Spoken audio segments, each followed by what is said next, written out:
Sob as rodas de milhões de veículos, 20 milhões de discos de ferro sustentam silenciosamente a infraestrutura de toda a América.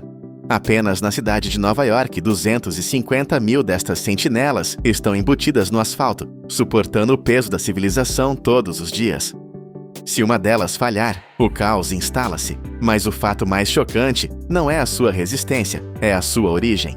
Este escudo invisível nasce daquilo que você deitou fora. Hoje, vamos testemunhar como 400 milhões de toneladas de sucata velha atravessam um inferno térmico para se transformarem na armadura eterna das nossas cidades. A jornada desta transformação épica não começa numa fábrica brilhante, mas sim no caos aparente de um pátio de recolha de sucata. À primeira vista, pode parecer apenas um campo poeirento cheio de metal retorcido e o som constante de aço a bater em aço. Mas não se deixe enganar pela aparência rude. Por trás desta montanha de destroços, opera um sistema logístico de precisão militar e escala global. Estes locais são, na verdade, minas artificiais a céu aberto. Ao recuperar metais descartados, esta indústria salva anualmente 400 milhões de toneladas de minério de ferro, uma quantidade colossal que evita a destruição de montanhas inteiras e poupa centenas de bilhões de dólares em custos de mineração e transporte. O que a sociedade moderna rejeita não desaparece simplesmente, é reorganizado para uma nova vida. A matéria-prima chega de todas as direções: veículos em fim de vida, máquinas de lavar variadas, portáteis velhos e incontáveis eletrodomésticos que já serviram o seu propósito. Cada um destes objetos contém metais valiosos à espera de serem libertados. Quando os caminhões carregados de sucata chegam, eles não despejam a carga de qualquer maneira. Eles devem passar por balanças eletrônicas de alta capacidade, monstros de precisão capazes de medir dezenas de toneladas num instante para registrar o peso exato da entrada. Em algumas instalações ultramodernas, a tecnologia vai ainda mais longe, utilizando rastreio por identificação de radiofrequência para monitorizar cada carregamento. Isto garante que metais preciosos como o cobre, o alumínio ou o níquel não se perdem no meio da confusão. Aqui, a sucata deixa de ser lixo e passa a ser gerida como um recurso industrial estratégico. É o primeiro passo de uma viagem, onde o velho se tornará novo e o frágil se tornará indestrutível. No entanto, o metal que chega ao pátio é uma mistura impura e desorganizada que jamais poderia entrar numa fornalha. Para preparar este banquete para o fogo, a sucata deve passar por um processo rigoroso de purificação. A primeira fase é brutal e barulhenta. Trituradores industriais gigantescos, verdadeiros estômagos mecânicos, começam a devorar carros velhos e eletrodomésticos. Com uma força aterrorizante, estas máquinas rasgam o metal, reduzindo estruturas complexas a pequenos fragmentos irreconhecíveis. Este processo violento tem um propósito delicado. Além de reduzir o tamanho, ele liberta o metal dos plásticos, borrachas e componentes eletrônicos que estavam agarrados a ele.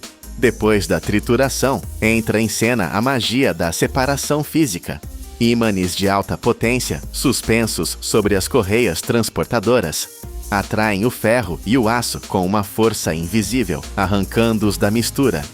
Para metais que não reagem a ímãs, como o alumínio, usa-se uma tecnologia chamada separador de correntes de Foucault, que literalmente arremessa o alumínio para longe dos outros materiais. Peneiras vibratórias e tapetes rolantes continuam a organizar tudo por tamanho e peso. Nas fábricas mais avançadas do mundo, sensores ópticos disparam feixes de luz que identificam a composição química de cada pedaço de metal numa fração de segundo. O que antes era uma pilha anônima de lixo é agora um fluxo controlado de matéria-prima pura. Cada fragmento foi selecionado, limpo e aprovado para enfrentar o calor que se avizinha. Agora o material está pronto para entrar no coração da besta, a área de fusão.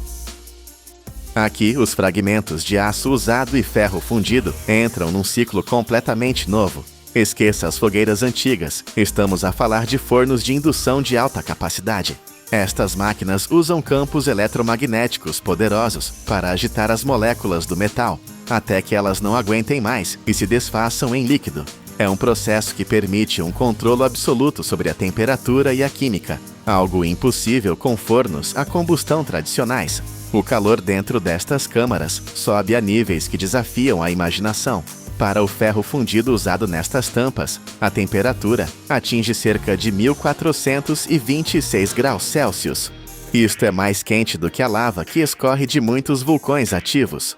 Durante este banho de fogo, o metal é vigiado constantemente. Técnicos recolhem amostras do líquido brilhante para análise imediata.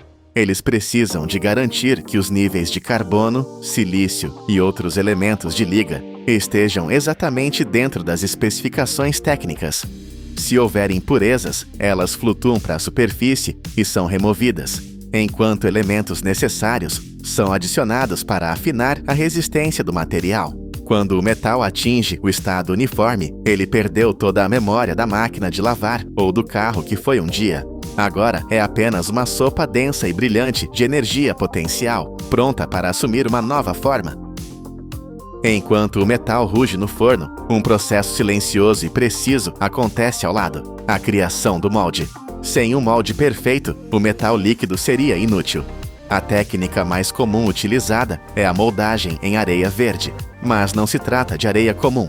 Esta mistura é uma ciência em si mesma, composta por mais de 90% de areia de sílica pura, controlada ao grão. O restante é argila bentonita e aglutinantes sintéticos que colam tudo. Tudo isto é misturado num misturador de alta capacidade para garantir que a umidade e a força de união sejam perfeitas. Quando a mistura está pronta, ela é despejada numa caixa de moldagem e esmagada por uma prensa hidráulica ou vibratória. A força de compactação tem de ser imensa. O molde de areia precisa de ser duro o suficiente para aguentar o peso e o calor do metal líquido sem desmoronar, mas poroso o suficiente para deixar escapar os gases explosivos. Dentro desta areia compactada, coloca-se um padrão feito de metal ou plástico de engenharia. Este padrão imprime na areia cada detalhe da futura tampa, a textura antiderrapante e as nervuras estruturais que darão força à peça. Os técnicos criam também um sistema de canais e respiradouros. Estes túneis na areia são vitais para guiar o metal líquido suavemente para dentro da cavidade, sem turbulência. Só quando as duas metades do molde de areia estão fechadas e seladas é que a forma final da tampa está trancada, esperando pelo beijo do fogo. Chegou o momento crítico. O metal no forno atingiu a fluidez ideal a mais de 1400 graus. Sensores térmicos infravermelhos confirmam que está na hora. O metal líquido é transferido para uma panela de vazamento revestida com material refratário para não derreter o próprio recipiente. Com movimentos calculados, seja por um guindaste manual ou um sistema de inclinação automatizado, o vazamento começa. O objetivo é manter um fluxo constante e ininterrupto, como um rio de luz líquida. O metal corre através do sistema de canais que foi esculpido na areia, desenhado para reduzir a velocidade e evitar bolhas de ar. À medida que o metal toca na areia, gases quentes são libertados através dos respiradouros estrategicamente colocados. Uma vez que a cavidade está cheia, a magia da física acontece. O metal começa a transformar-se de líquido para sólido. É neste instante que a estrutura interna do ferro se forma, definindo a força que a tampa terá para suportar caminhões pesados durante décadas. Mas não se pode ter pressa, o arrefecimento demora mais de 1 hora. O metal contrai-se e estabiliza dentro do abraço da areia. Quando finalmente arrefece e atinge a dureza necessária, entra na fase de desmoldagem. As caixas de moldagem são colocadas num sistema de vibração intensa. A areia, que antes era dura como pedra, desfaz-se sob a vibração e cai, revelando a tampa de esgoto pela primeira vez. Ela emerge de uma nuvem de poeira, ainda coberta de resíduos, como um artefacto antigo desenterrado, mas a brilhar com o calor do seu nascimento. A peça que sai da areia é bruta e selvagem. Trabalhadores usam ganchos especiais para a retirar e começam a limpeza preliminar. Martelos de aço batem na superfície para soltar a areia presa nas ranhuras profundas e entre as costelas de reforço. Mas para se tornar um produto de elite, precisa de mais. A tampa segue para uma câmara de jateamento de granalha. Lá dentro, turbinas de alta velocidade disparam milhares de pequenas esferas de aço contra a superfície do ferro. É um bombardeamento contínuo que arranca qualquer resto de areia e a carepa de óxido formada pelo calor. O resultado é uma superfície uniforme e limpa. Mas a beleza não é nada sem precisão. O excesso de metal nos pontos de entrada do molde é cortado. E o mais importante, a tampa e o seu aro de suporte vão para máquinas de retificação industrial. A superfície onde a tampa assenta no aro é moída até ficar perfeitamente plana. Isto é crucial. Se não for perfeito, a tampa vai chocalhar cada vez que um carro passar por cima, criando barulho constante. As bordas afiadas são limpas para garantir um encaixe suave e seguro. Agora a peça parece pronta, mas ainda tem de provar que merece estar na rua. Antes de sair da fábrica, cada tampa deve passar por um teste de carga rigoroso, desenhado para simular as piores condições do mundo real. A tampa e o aro são montados como se estivessem na estrada e colocados numa prensa hidráulica especializada. Esta máquina gera uma força compressiva colossal, replicando o peso de carros de passageiros, autocarros e caminhões pesados. A força não é aplicada de repente, mas aumenta gradualmente em estágios controlados. Sensores monitorizam cada micrômetro de deformação. O ferro deve dobrar ligeiramente e recuperar, mas não pode mostrar nenhuma fenda ou sinal de fraqueza estrutural. Se sobreviver a esta tortura, a tampa recebe a sua proteção final. A superfície é limpa novamente e mergulhada num banho de revestimento à base de asfalto negro ou tinta anticorrosiva. Esta camada escura não serve apenas para dar bom aspecto. É uma barreira vital contra a umidade, o sal das estradas e os produtos químicos da cidade. Em alguns lugares, como no Japão, o acabamento vai além da proteção e torna-se arte. Artesãos aplicam tintas industriais coloridas nos detalhes em relevo, pintando flores de cerejeira ou emblemas locais. O que era uma peça funcional torna-se uma obra de arte urbana. Finalmente, as tampas são empilhadas em paletes e cintadas para envio. Daqui, elas partem para os estaleiros de construção, prontas para se tornarem parte da infraestrutura subterrânea pelas próximas décadas. Começamos com uma pilha de sucata que parecia não ter valor. Passamos por fornos ardentes, moldes de areia precisos e rios de metal fundido. Agora temos um produto acabado. Cada tampa de esgoto na estrada é o resultado de uma cadeia inteira de tecnologia e engenharia. Não é apenas uma placa de ferro, é um componente silencioso que mantém a cidade a funcionar com segurança todos os dias. E tudo isto nascido do lixo que a cidade rejeitou. 1,9 bilhões de galões de água do mar. Este é o volume colossal, equivalente a mais de 10 mil piscinas olímpicas, que a humanidade decidiu, pela primeira vez na história, despejar diretamente na garganta de um vulcão ativo. Soa como a receita perfeita para um desastre, mas em 1973, quando um rio de lava ameaçou apagar a economia de uma nação inteira, os engenheiros declararam uma guerra total contra a geologia. Esta é a história da maior batalha industrial, já travada entre o oceano e o fogo. Quem venceu? Bem-vindos ao canal Poder da Indústria. Para compreender a verdadeira dimensão desta aposta suicida, precisamos primeiro sentir o terreno onde ela aconteceu. Estamos na Islândia, uma terra onde a beleza do gelo esconde uma violência geológica brutal, logo abaixo da superfície. Imagine um território que abriga até 130 vulcões, onde 30 deles ainda estão respirando, esperando o momento certo para despertar. Se o resto do mundo teme furacões ou terremotos, o pesadelo do islandês é o gigante de fogo que dorme no quintal de casa. O nosso foco é Heimaey, uma pequena ilha a cerca de 7 quilômetros da costa sul. Com apenas 13 quilômetros quadrados, ela parecia um refúgio seguro. Ao lado da cidade, erguia-se o vulcão Eldfell. Durante 6.000 anos, ele permaneceu em silêncio absoluto.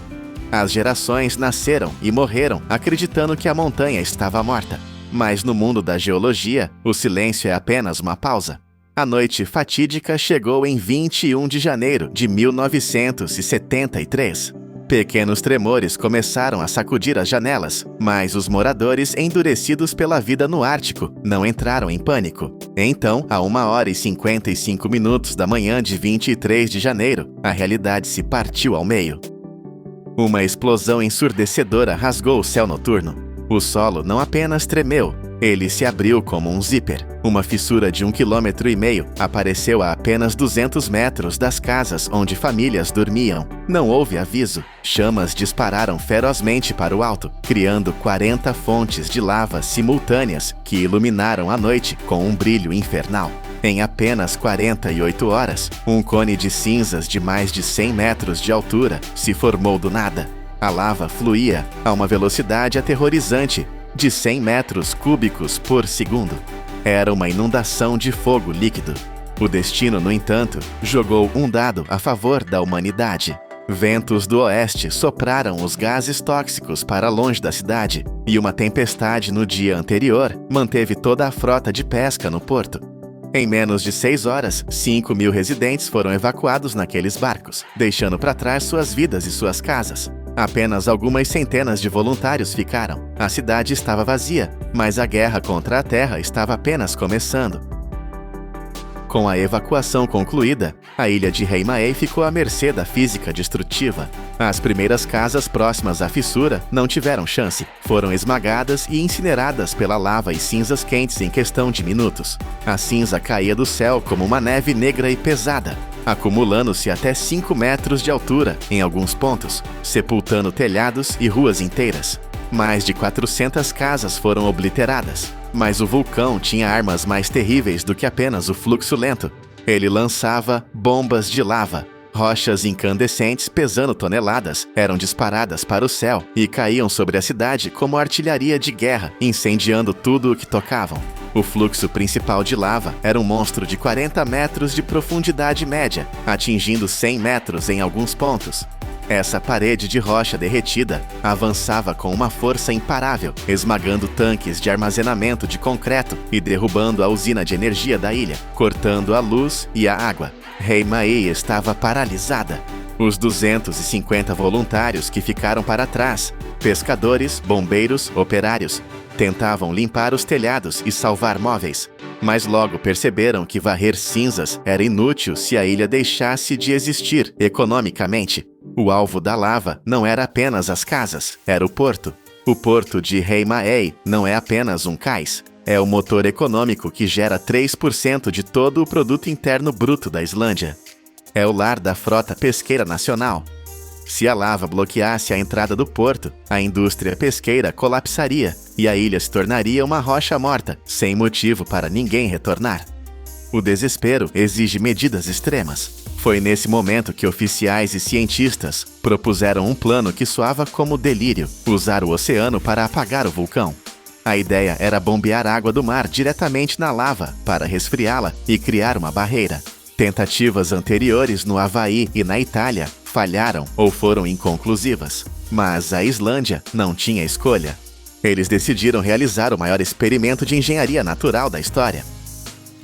A ciência por trás dessa loucura era baseada em termodinâmica pura e brutal. O objetivo não era apagar o vulcão, mas roubar sua energia. Quando um jato massivo de água do mar atinge a lava a mais de 1000 graus Celsius, ocorre uma transferência de calor violenta. A água ferve instantaneamente, expandindo-se e transformando-se em vapor. Esse processo suga uma quantidade colossal de calor da rocha fundida. Ao perder calor, a lava muda de estado, de líquido viscoso para sólido e móvel. A crosta externa endurece rapidamente, criando rocha sólida. O segredo genial era que, enquanto a superfície endurecia, o interior ainda tentava fluir. Isso fazia com que a lava encontrasse resistência nela mesma, criando barragens internas. A própria lava resfriada tornava-se o muro que impedia o avanço do restante do fluxo. Havia também um efeito visual surreal.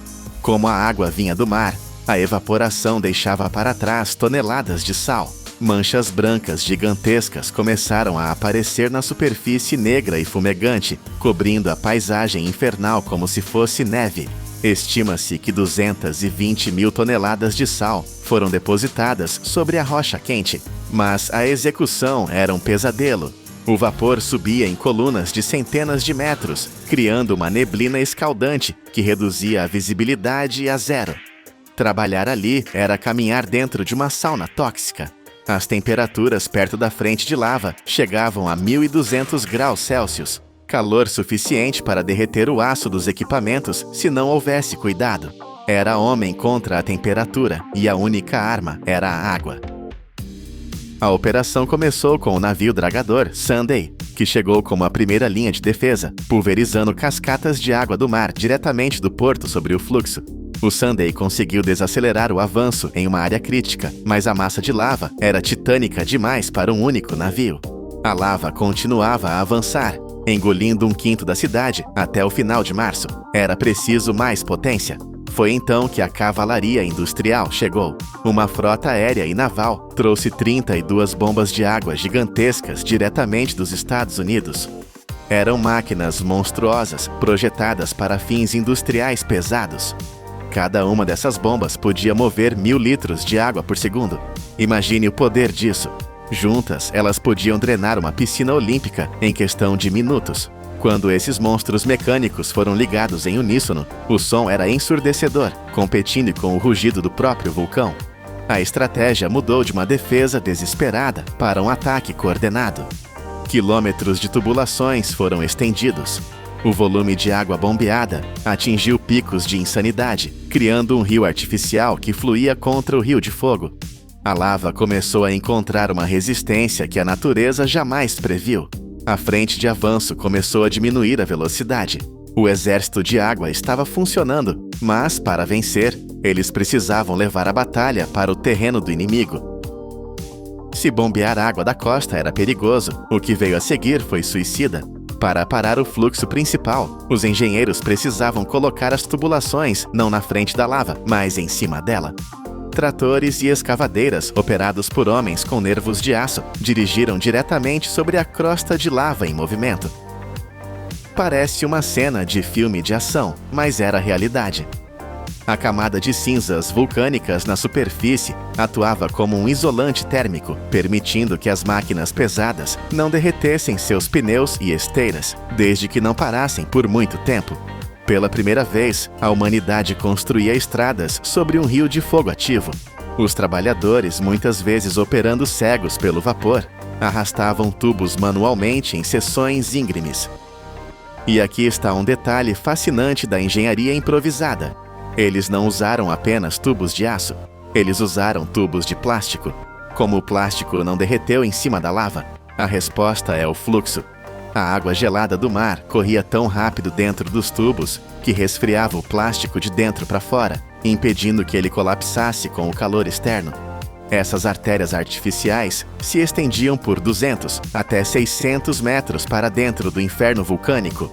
Tubos se rompiam constantemente com o movimento da Terra, e as equipes tinham que correr para substituí-los.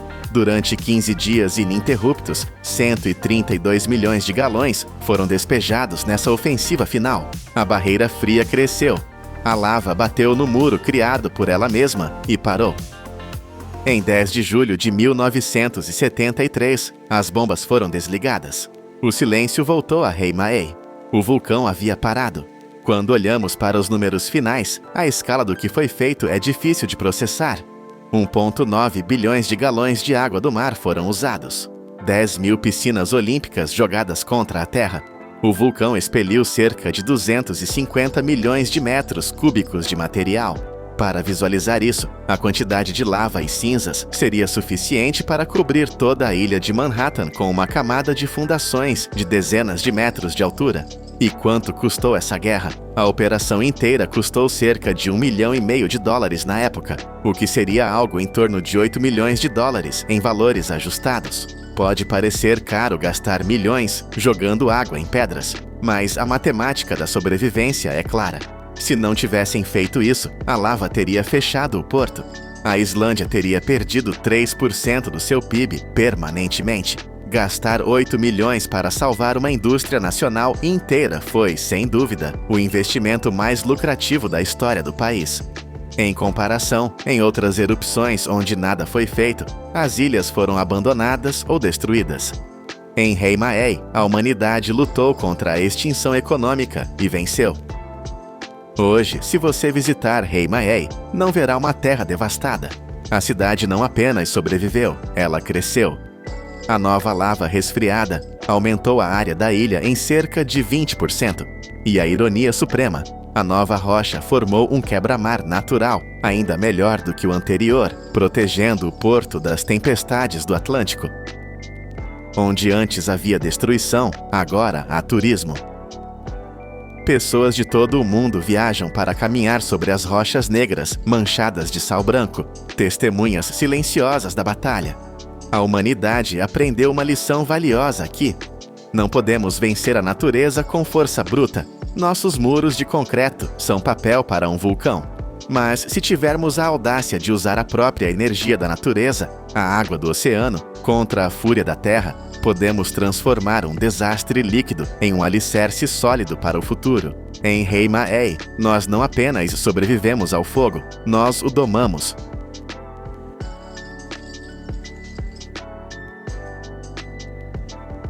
Imagine uma peça tão perfeita que pode girar por 30 anos sem parar, de esferas minúsculas a gigantes de 10 metros que seguram turbinas eólicas. Os rolamentos são uma indústria de 120 bilhões de dólares.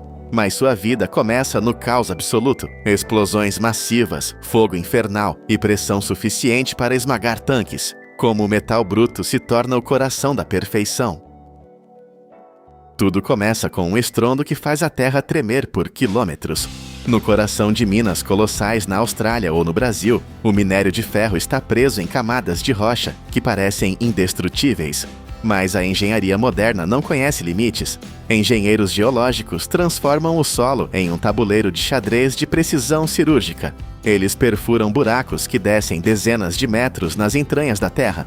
Cada cavidade é preenchida com uma mistura poderosa de nitrato de amônio e óleo diesel. Quando o botão é pressionado, ocorre uma dança de destruição cronometrada em milissegundos. Milhares de metros cúbicos de montanha são transformados em entulho em um piscar de olhos.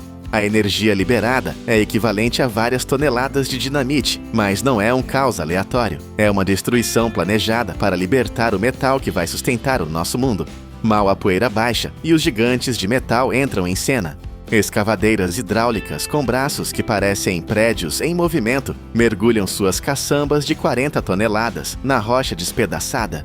Elas alimentam caminhões de transporte ultrapesados, máquinas tão grandes que seus pneus são 3 vezes mais altos que um ser humano adulto. Esses monstros de 200 e 300 toneladas rodam o dia inteiro, transportando milhões de toneladas de minério. Cada viagem é um elo em uma corrente que vai transformar pedras brutas em tecnologia de ponta. A escala aqui é tão vasta que o olho humano mal consegue captar onde termina a mina e começa o horizonte. É o início brutal e barulhento de um processo que no final será silencioso e suave. Mas essa rocha arrancada da terra ainda está suja e cheia de impurezas. Ela precisa ser refinada, e o primeiro passo é a destruição total. O minério entra em britadores massivos, onde rolos de aço que pesam dezenas de toneladas o esmagam sem piedade. Depois, ele passa por moinhos de bolas, cilindros gigantes que giram sem parar, onde esferas de aço transformam pedras duras em um pó tão fino quanto farinha. Agora entramos no mundo da química mágica. Imagine tentar separar o ferro da areia usando apenas bolhas de ar. Parece impossível, mas é exatamente o que acontece nos tanques de flotação. O pó de minério é misturado com água e produtos químicos especiais. Esses químicos fazem com que as partículas de ferro passem a odiar a água, mas amem o ar. Enquanto isso, a sujeira e a areia continuam mergulhadas. Quando o ar comprimido é injetado no fundo do tanque, milhões de microbolhas sobem para a superfície. Cada bolha atua como um pequeno balão, carregando um pedacinho de ferro para cima. O resultado é uma espuma cinza e vermelha, borbulhando no topo, carregada com 67% de ferro puro. Essa espuma é colhida e levada para filtros de vácuo gigantescos, que sugam toda a água, deixando para trás uma massa úmida e escura. Mas o aço não pode entrar no forno como um pó solto, ele entupiria tudo. Por isso, a indústria usa discos de pelotização. São pratos inclinados e giratórios, onde o pó é jogado com um pouco de água. Pela força da rotação, o pó começa a se agrupar, formando pequenas esferas perfeitas chamadas de okatishi, ou pelotas. Milhões dessas bolinhas rolam para fora dos discos a cada hora, todas com o mesmo tamanho e a mesma umidade. Elas são como sementes de metal, prontas para serem plantadas no calor mais extremo que você possa imaginar. Essas pelotas agora precisam enfrentar o batismo de fogo. Elas entram em fornos rotativos que parecem tubos infinitos de aço incandescente. Lá dentro, o calor chega a 1350 graus Celsius, o suficiente para assar cada pelota e torná-la dura como granito. Mas isso é apenas o aquecimento. O verdadeiro drama acontece no alto forno, uma torre de aço que se eleva centenas de metros no céu. Lá dentro, o minério encontra o carvão coque e o calcário sob um sopro de ar que é mais quente que a lava de um vulcão ativo, atingindo 1980 graus Celsius. Nesse inferno controlado, o ferro se derrete e escorre para o fundo como um rio de fogo líquido, brilhando em um laranja quase branco. Mas esse ferro ainda é frágil porque tem muito carbono. Ele precisa se tornar aço. Para isso, o ferro líquido é levado para o conversor de oxigênio. Do alto, uma lança de metal desce e dispara um jato de oxigênio puro em velocidade supersônica. O impacto é violento. Chamas gigantescas disparam para o teto da fábrica, enquanto o oxigênio queima as impurezas em segundos. É um espetáculo de luz e calor que transforma o ferro bruto em aço refinado e ultra resistente. Esse aço líquido é então derramado em moldes resfriados por água, solidificando-se em blocos enormes, conhecidos como tarugos ou placas. É o nascimento oficial do aço que vai compor o rolamento. Daqui para frente, esse metal passará por transformações que exigem uma força que desafia a imaginação, sendo apertado e esticado por máquinas que possuem o poder de 1000 motores de avião.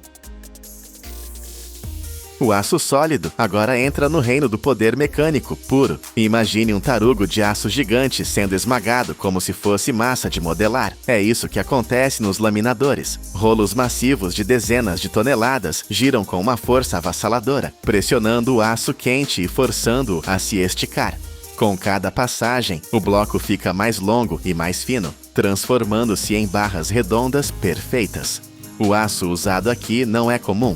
É uma liga de alto carbono com cromo, um metal secreto que dá ao rolamento a capacidade de não se desgastar, mesmo sob o peso de um navio. Quando essas barras chegam à fábrica de fabricação, elas são inspecionadas por lasers que não aceitam nem o menor erro. Se houver uma rachadura do tamanho de um fio de cabelo, a barra é descartada. As barras aprovadas entram em máquinas de corte hidráulicas automáticas. Com a ajuda de sensores laser, a lâmina desce e corta o aço em pequenos cilindros chamados de blocos.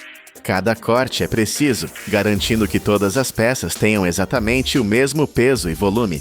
É vital que cada cilindro seja uma cópia idêntica do outro, pois na engenharia de precisão, a consistência é a lei absoluta. Esses pequenos blocos cilíndricos são então levados por esteiras para fornos de aquecimento industrial. O metal precisa ficar macio novamente, atingindo um estado onde pode ser moldado, mas sem derreter. É uma preparação crítica para o momento em que o aço será forçado a assumir a forma de um anel, o esqueleto de todo o rolamento. Agora o aço enfrenta a pressão máxima. Os blocos aquecidos são colocados em prensas automáticas que os transformam em anéis sem costura em poucos segundos. O metal é literalmente empurrado para os lados, com uma força que poderia esmagar um tanque de guerra, formando as bases para o anel interno e o anel externo do rolamento. Para garantir que esses anéis sejam fortes o suficiente para aguentar décadas de trabalho, eles passam pelo tratamento térmico. Eles são aquecidos a temperaturas altíssimas e depois resfriados rapidamente em óleo ou água. Isso muda a estrutura interna dos átomos de aço, tornando-os tão duros quanto diamantes industriais. Mas anéis forjados ainda são rústicos. Para que o rolamento gire sem fazer barulho, precisamos de uma superfície que seja tão lisa quanto um espelho. É aqui que entram os robôs de precisão CNC. Com ferramentas feitas de ligas ultra duras, eles removem camadas microscópicas de aço, polindo o diâmetro e a espessura. A pista de rolamento, onde as esferas vão correr, é esculpida diretamente na face do anel. Imagine dividir um fio de cabelo humano em 100 partes. É essa a precisão que os computadores buscam aqui. Qualquer desvio, por menor que seja, criaria vibração e destruiria a máquina em pouco tempo. Para terminar, os anéis passam por um processo de jateamento de granalha, onde milhões de pequenas esferas de aço são disparadas contra o metal em alta velocidade. Isso não apenas limpa qualquer sujeira, mas também fortalece a superfície, preparando o aço para suportar bilhões de rotações ao longo de sua vida útil. É uma combinação de força bruta de forja com a delicadeza de uma cirurgia microscópica. Estamos no estágio final, onde o quebra-cabeça de aço se une. Temos o anel externo, o anel interno e as esferas de aço perfeitamente polidas. Mas há um problema: como colocar as esferas entre dois anéis sólidos de metal sem cortá-los? A solução é uma jogada genial da engenharia. O anel interno é colocado propositalmente fora do centro dentro do anel externo, criando um espaço em forma de lua crescente. Por esse pequeno buraco, as esferas de aço são despejadas uma a uma, deslizando para dentro da pista, como planetas entrando em órbita. Depois que o número exato de esferas está lá dentro, o anel interno é movido de volta para o centro exato. De repente, as esferas ficam presas, trancadas para sempre entre as paredes de aço. Mas se elas ficarem soltas, elas vão se bater e quebrar. Por isso, os técnicos instalam uma gaiola ou separador, uma peça de metal ou polímero que mantém cada esfera em seu lugar, garantindo que elas nunca se toquem. Com a adição de uma gota estratégica de graxa ou óleo industrial de alta performance, o atrito é praticamente eliminado. O rolamento agora pode suportar cargas de centenas de toneladas, enquanto gira milhares de vezes por minuto em total silêncio. É o triunfo da ordem sobre o caos. Cada componente que nasceu de uma explosão violenta na mina, agora faz parte de uma harmonia perfeita. Ele está pronto para ser instalado em um motor de carro, em um trem de alta velocidade ou em uma estação espacial, garantindo que o movimento nunca pare. O caminho foi longo e extremo. Das profundezas da Terra, onde explosivos rasgaram a montanha, passando pelo calor de 1.600 graus que derreteu a rocha, até as salas limpas onde robôs poliram o aço com precisão de microns. O rolamento que você vê hoje é a prova física do que a humanidade pode alcançar quando une a força da natureza com a inteligência das máquinas. Milhares de toneladas de aço e energia foram concentradas nesta pequena peça para que a nossa civilização possa continuar rodando com suavidade e confiança. No final, o grande segredo da indústria não é apenas o fogo ou o ferro, mas o controle absoluto sobre cada átomo de matéria. O poder da indústria continuará explorando essas fronteiras, onde o impossível se torna realidade. O mundo está em movimento constante e agora você sabe exatamente o que o mantém girando. Imaginem mover uma montanha inteira, 99 milhões de toneladas de terra e rocha, usando apenas as próprias mãos, sem uma única máquina. Este esforço titânico não foi para construir um túmulo para reis, como as pirâmides de Gizé, mas para fazer algo ainda mais impossível: ressuscitar uma terra morta. Numa região onde as florestas desapareceram e a água evaporou, agricultores sem dinheiro e sem tecnologia realizaram o maior feito de engenharia ecológica do século. Como é que um país devastado pela fome conseguiu trazer 106 mil acres de floresta de volta à vida sem plantar uma única árvore? A resposta desafia tudo o que sabemos sobre a natureza. Para entender o tamanho deste milagre, precisamos voltar ao momento em que o inferno desceu à Terra. A Etiópia, localizada nas terras altas da África Oriental, nem sempre foi o deserto poeirento que vimos nos noticiários dos anos 80. Houve um tempo em que este lugar era conhecido como o Jardim da África. Florestas densas e vibrantes cobriam mais de 60% do território, e rios profundos alimentavam uma das regiões mais férteis do continente. Mas numa espiral de destruição que parece um filme de terror, esse paraíso entrou em colapso. Em apenas algumas décadas, a Etiópia perdeu mais de metade das suas florestas. Chegamos a 1982. E o cenário era apocalíptico. A cobertura florestal tinha caído para uns míseros 3%. De 77 mil milhas quadradas de verde, restavam apenas 12 mil. Onde antes havia vida, agora só existia uma crosta dura e seca, Mas as florestas não desapareceram por magia. Foram empurradas para o abismo pela pressão humana. Árvores centenárias foram cortadas para lenha, e florestas inteiras foram queimadas para criar campos agrícolas desesperados. Quando as árvores sumiram, a terra perdeu a sua pele protetora. Sem raízes para segurar o solo, a capacidade de reter água desapareceu. A chuva parou de cair, os rios secaram e o vento soprou a terra fértil, deixando para trás um deserto vermelho. E então aconteceu o inevitável, a Grande Fome de 1983. Foi a tragédia mais devastadora da história do país, tirando a vida a mais de 1 milhão de pessoas em apenas 2 anos. O mundo assistiu em choque, mas ninguém sabia como parar a hemorragia de um ecossistema inteiro. A Terra estava clinicamente morta. No meio deste cenário de pesadelo, quando todas as esperanças pareciam perdidas, surgiu uma ideia radical. As tentativas tradicionais de salvar a Terra tinham falhado miseravelmente. Projetos internacionais gastaram milhões para plantar novas árvores, mas 90% dessas mudas morriam em poucas semanas. O sol escaldante de 40 graus Celsius cozinhava as plantas vivas, ou o gado faminto comia o pouco que restava. Plantar novas árvores era caro, lento e francamente inútil. Foi então que Tony Rinaldo, um agrônomo que trabalhava na região, percebeu algo que mudaria a história. O que todos pensavam ser apenas ervas daninhas e arbustos secos no meio do deserto não eram lixo.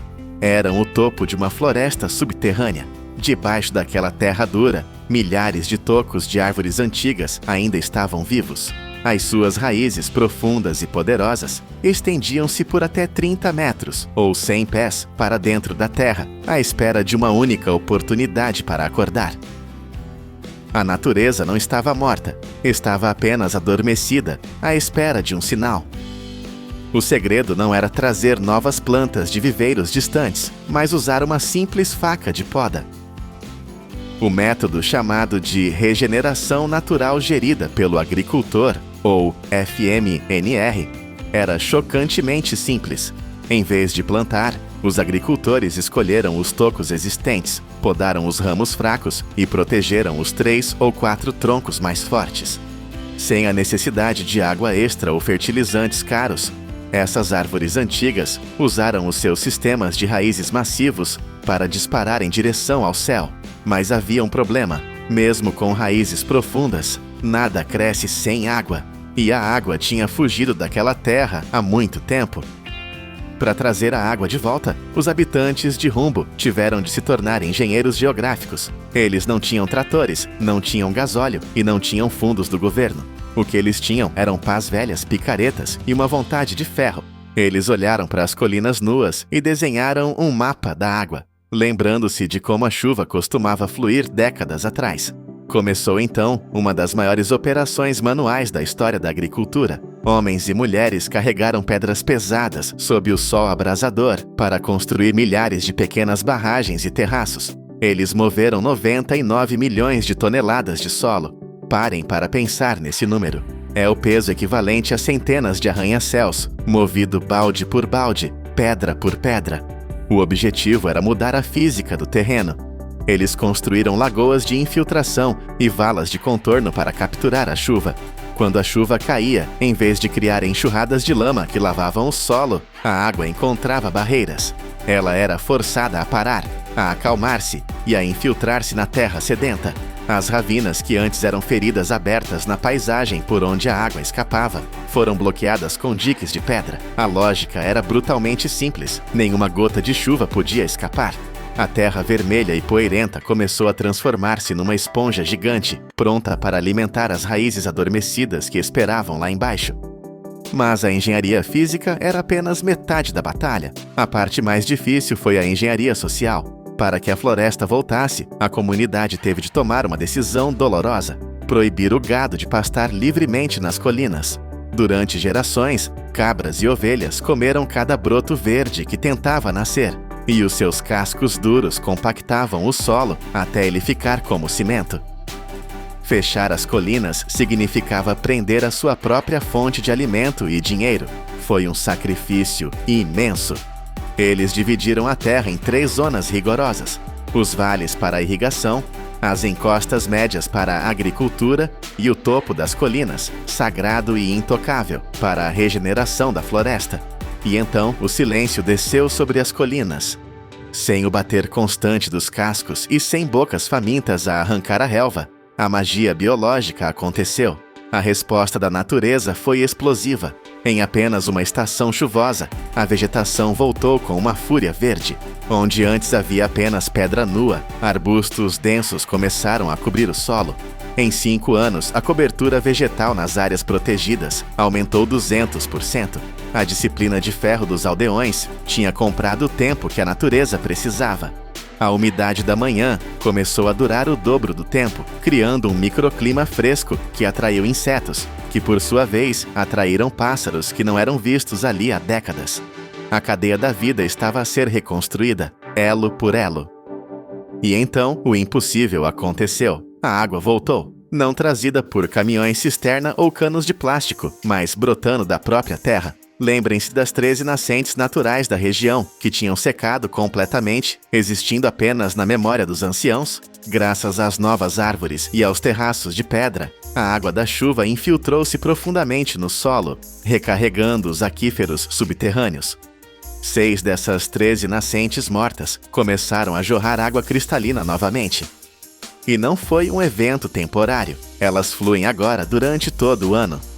Imaginem o choque de uma criança que cresceu no pó, vendo um riacho correr pela sua aldeia pela primeira vez na vida. Os leitos secos dos rios transformaram-se em correntes suaves, depositando lodo fértil nas margens. A água aprendeu a ficar. As mulheres que antes caminhavam horas intermináveis sob o sol apenas para encher um jarro de água barrenta, agora tinham fontes limpas perto de casa. A vida doméstica mudou da noite para o dia. Este milagre hidráulico provou que a terra não estava morta, estava apenas desidratada. Ao curar o solo, eles curaram o ciclo da água. E isto não é apenas uma história bonita sobre natureza, é uma revolução econômica. A água trouxe dinheiro. Com o solo úmido e fértil, a produção agrícola disparou 85%. O rendimento médio das famílias aumentou 76%. As pessoas deixaram de depender de ajuda alimentar estrangeira e começaram a vender os seus próprios produtos. Onde antes havia fome, agora há colmeias a produzir mel, madeira a ser colhida de forma sustentável e até créditos de carbono vendidos às Nações Unidas. A floresta tornou-se um banco, gerando juros compostos em forma de vida, e o modelo de rumbo explodiu fronteiras. O que começou com 106 mil acres na Etiópia espalhou-se como um incêndio positivo por toda a África. No Níger, usando este mesmo método simples de faca e pedra, mais de 12 milhões de acres de deserto foram transformados em terras produtivas. No Burkina Faso, colinas estéreis são agora florestas densas que alimentam milhões. É a prova definitiva de que não precisamos de tecnologia de ponta para salvar o planeta. Precisamos de escalabilidade, simplicidade e respeito pelos sistemas naturais. Voltamos à pergunta que iniciou esta jornada. É possível criar uma floresta sem plantar uma árvore? A resposta está gravada na paisagem da Etiópia. 99 milhões de toneladas de terra movidas à mão não construíram um monumento de pedra fria, mas sim a fundação para o futuro da vida na Terra. Debaixo dos nossos pés, muitas vezes, a solução já existe. Raízes antigas, sementes adormecidas e ciclos de água esquecidos estão apenas à espera que paremos de lutar contra eles e comecemos a trabalhar com eles. A natureza não precisa que a reinventemos. Ela só precisa de espaço para respirar e lembrar-se do que costumava ser. De um deserto de pó vermelho a um oásis de ouro verde. Esta é a prova do poder da indústria humana quando alinhada com a força da terra. Se gostaram de descobrir este segredo subterrâneo, deixem o vosso like e subscrevam o canal Poder da Indústria. Há muito mais segredos neste planeta à espera de serem revelados. Em uma das regiões mais humildes da Índia, engenheiros realizaram o impossível. Eles pegaram o que considerávamos lixo, a casca peluda do coco, e a transformaram em uma estrada capaz de suportar monções que destroem o asfalto. A cada ano, 19 bilhões de cocos iniciam uma jornada. Mas como uma simples casca vegetal pode ser mais forte que o concreto contra a fúria da natureza? Hoje você verá o ciclo completo, do perigo mortal da colheita à pressão industrial capaz de esmagar o fundo do mar. Para entender como uma estrada pode nascer de uma árvore, precisamos primeiro olhar para o céu. No sul da Índia, onde o sol tropical queima a pele e a umidade é quase sólida, começa uma das operações logísticas mais perigosas e massivas do planeta. Estamos falando de 19 bilhões de cocos colhidos todos os anos. Tente visualizar esse número. Se alinhássemos esses cocos, eles dariam voltas e mais voltas ao redor da Terra.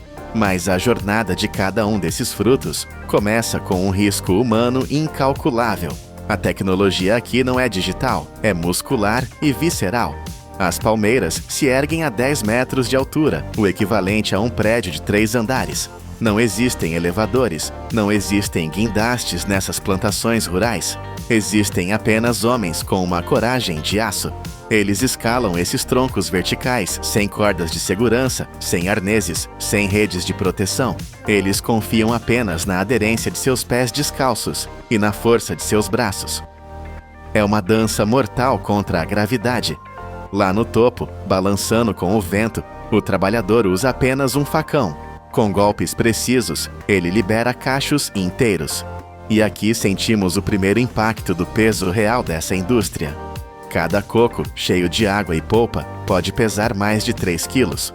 Quando eles caem de 10 metros de altura, transformam-se em projéteis.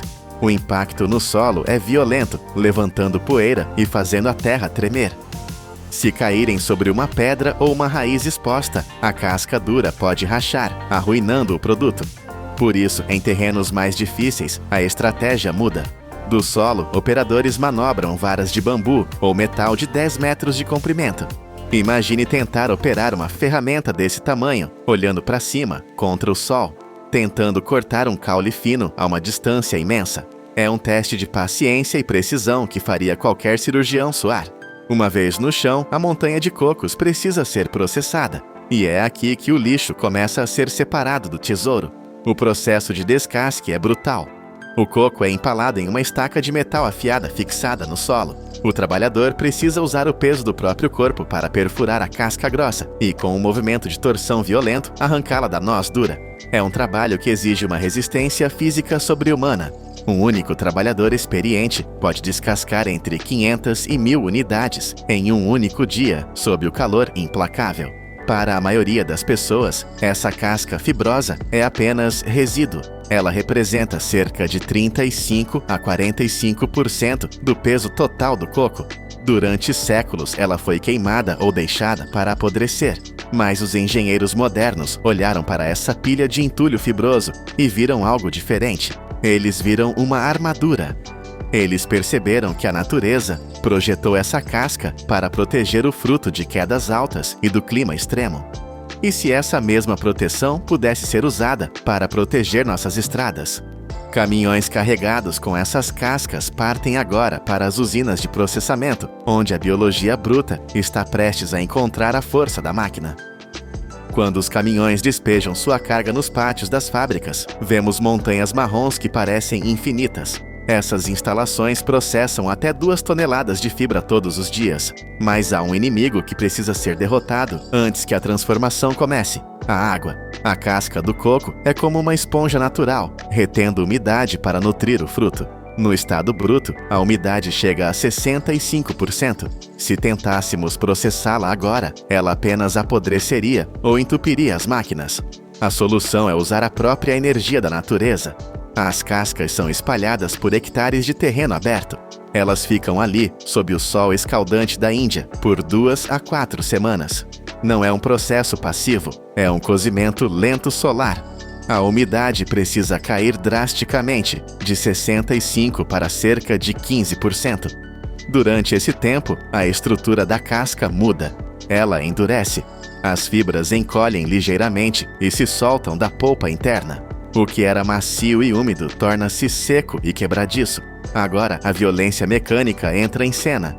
Carregadeiras gigantes com conchas do tamanho de carros pequenos recolhem as cascas secas e as jogam nos funis de alimentação. O barulho muda. Deixamos o som do vento nas palmeiras para ouvir o rugido de motores industriais. As cascas entram no decorticador. O nome técnico esconde a brutalidade do processo.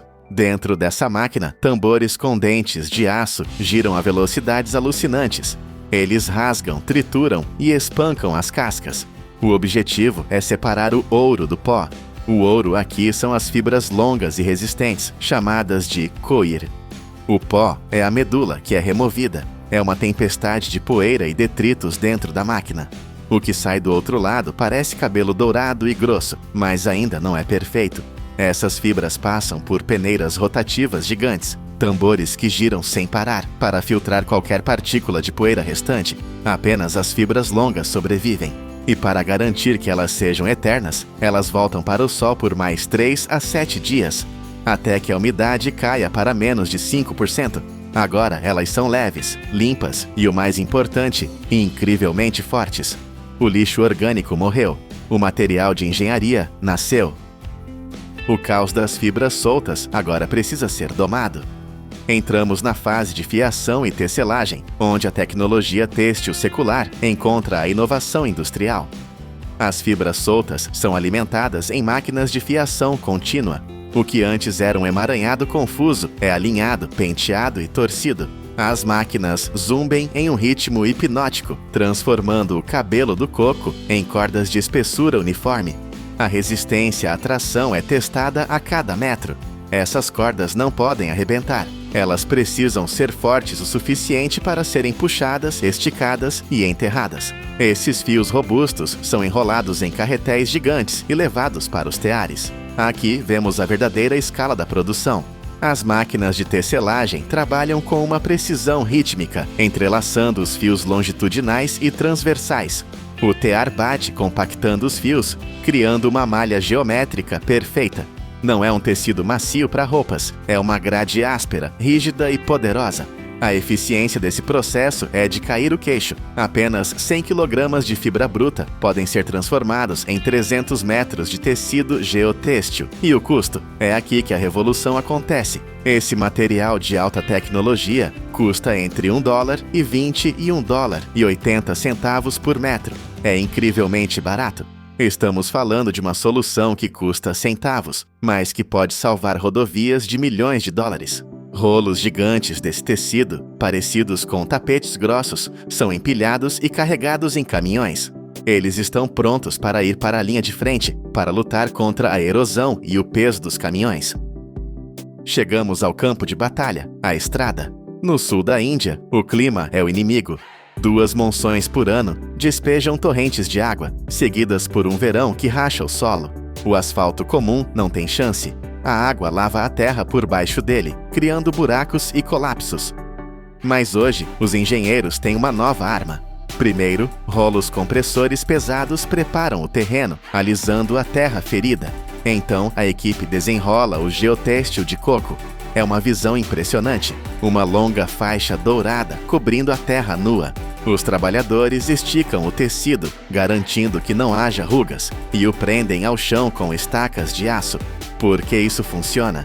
Pense nesse tecido como uma raiz artificial. Ele segura as partículas de solo no lugar, impedindo que a chuva as leve embora. Mas, ao contrário do plástico ou do concreto, o coco respira. Ele deixa a água passar, mas segura a terra. É um filtro inteligente criado pela natureza. Além disso, a malha distribui o peso. Quando um caminhão pesado passa, a força não se concentra em um ponto, afundando a estrada. Ela se espalha por toda a rede de fibras. Sobre essa rede, despeja-se cascalho. Rolos compressores passam novamente, vibrando o chão, forçando as pedras a se encaixarem nas fibras do coco.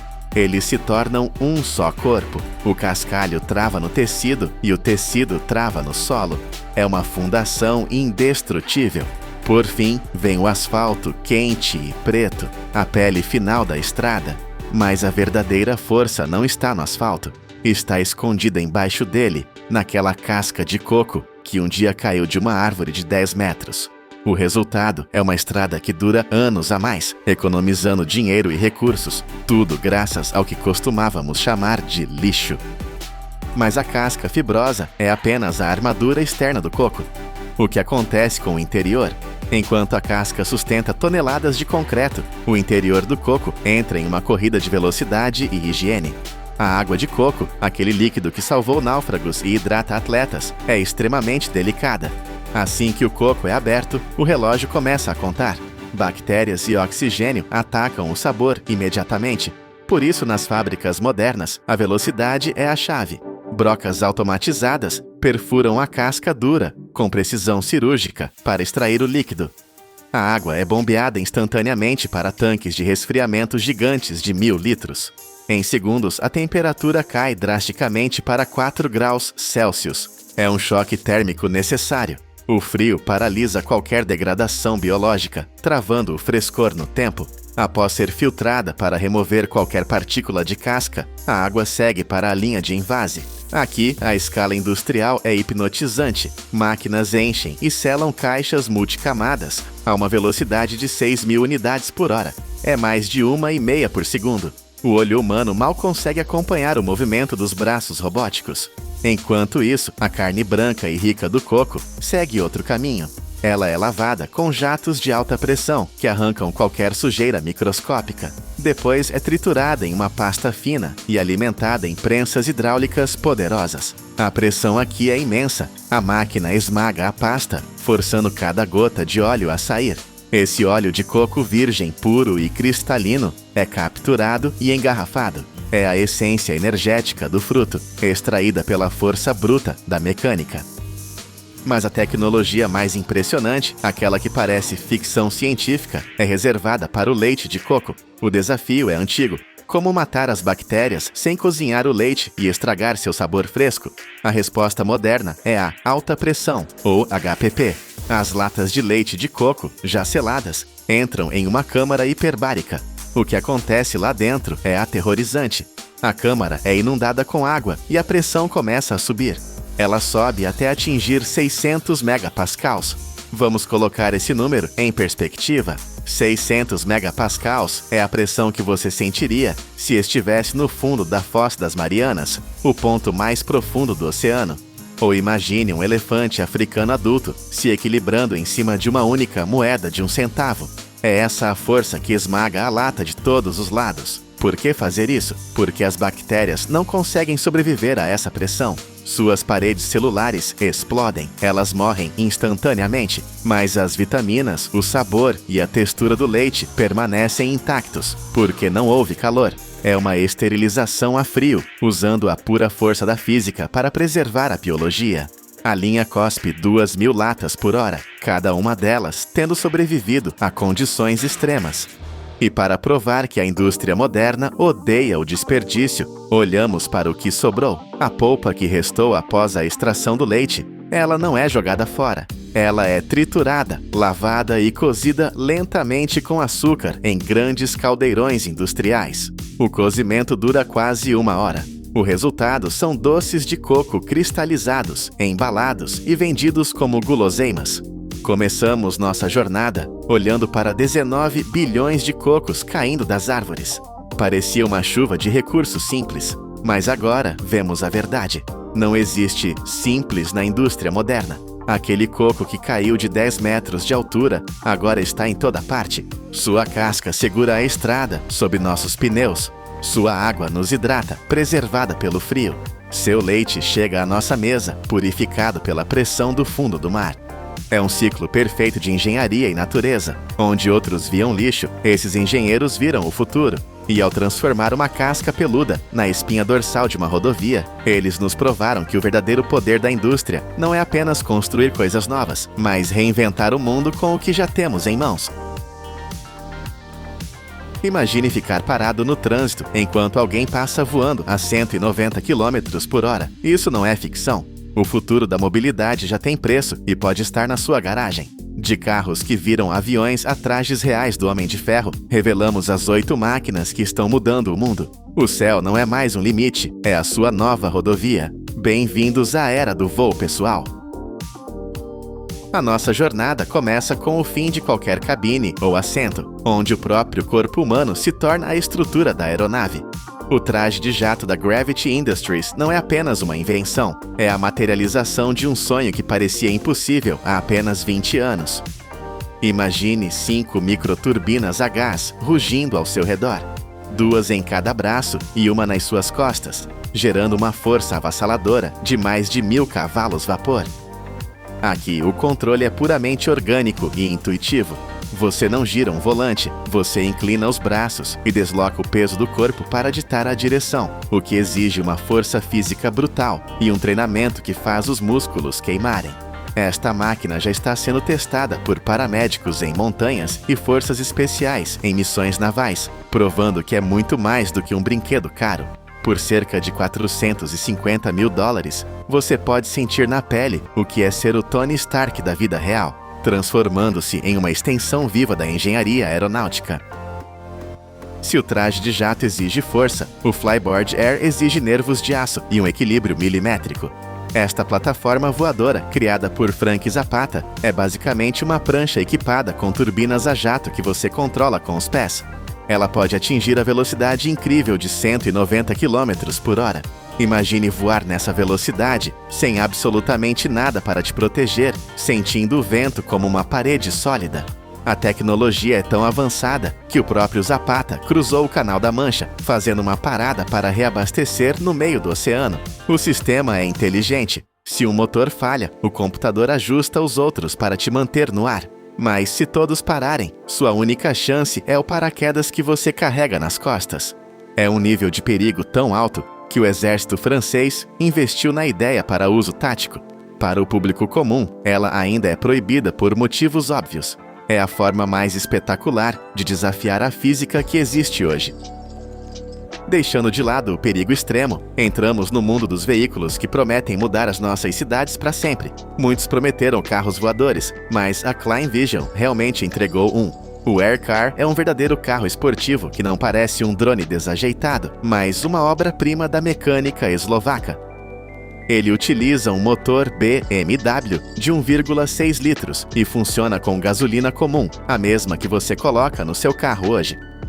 O que realmente impressiona é a transformação.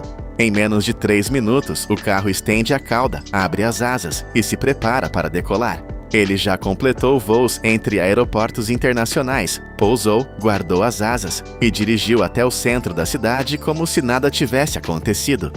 Com um alcance de 1000 km e velocidade de 170 km por hora, ele já possui um certificado oficial de voo.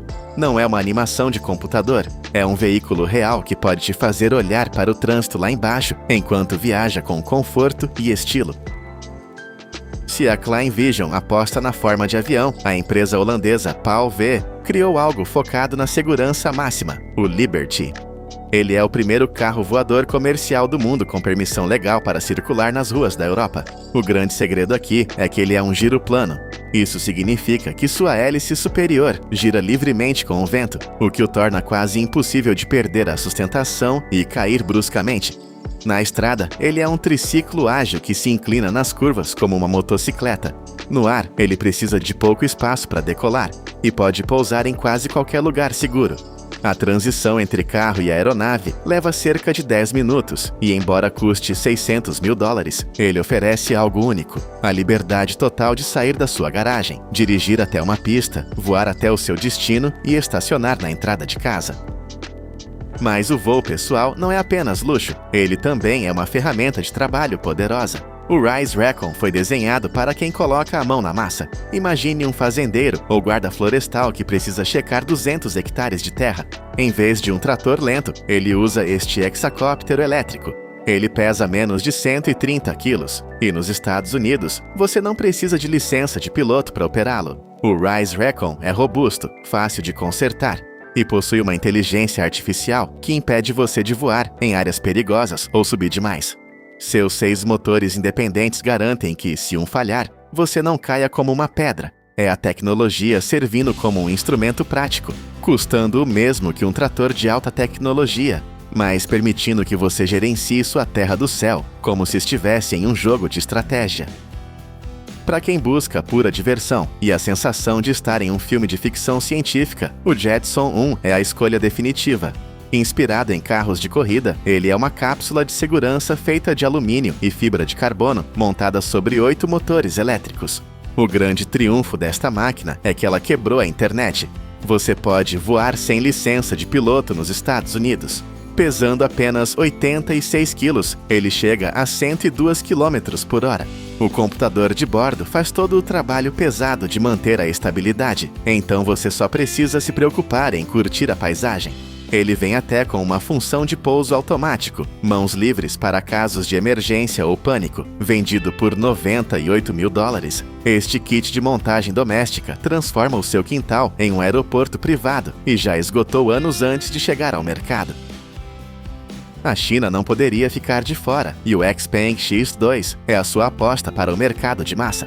Diferente das opções barulhentas a gasolina, este é um veículo totalmente elétrico, silencioso e com um design de fibra de carbono que parece uma gota d'água futurista. O que é realmente fascinante e, ao mesmo tempo, um pouco assustador, é que ele foi feito para ser autônomo. Você não pilota o X2, você diz para onde quer ir e ele te leva sozinho. Ele transporta 2 passageiros e foca em voos urbanos de baixa altitude, com 0 emissão de carbono.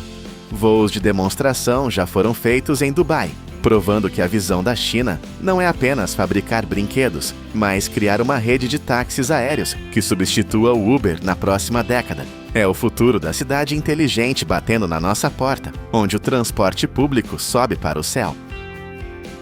No topo da nossa lista, o Opener Blackfly parece algo vindo diretamente de outro planeta. Ele não tem asas tradicionais, cauda ou corpo de avião comum. São 2 asas grandes com 8 motores integrados, que podem decolar do asfalto, da grama ou até da água, sendo totalmente anfíbio.